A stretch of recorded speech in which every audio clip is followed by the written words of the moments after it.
আজ আমি যেটা বানাবো সেটা আপেলের একটা রেসিপি, যেটা বাচ্চা বড় সকলে খুব পছন্দ করবে। মনেই হবে না যে আপেল খাচ্ছি। যারা আপেল পছন্দ করে না তারাও এটা খেতে পারবে। তো চলুন শুরু করা যাক।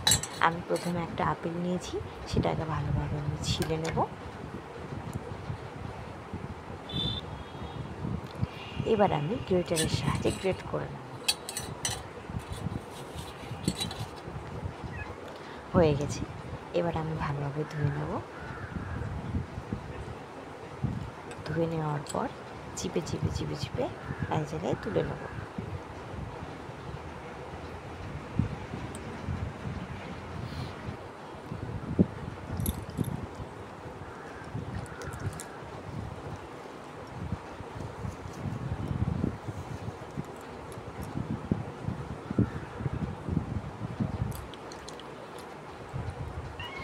এবার আমি কড়াই নিয়ে নেব এবং কড়াইটাতে একটু গরম হলে একটু ঘি দিয়ে দেব।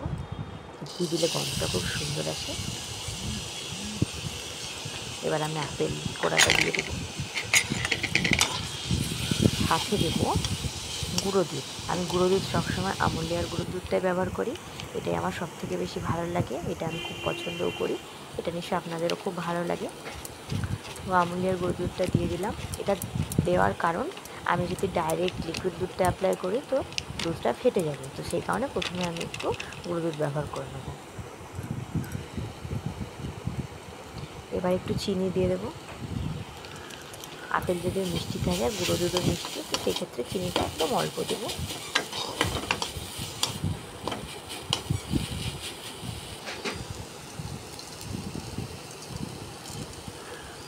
এবার একটু নাড়াচাড়া করে একটু লিকুইড দিচ্ছে ভালোভাবে।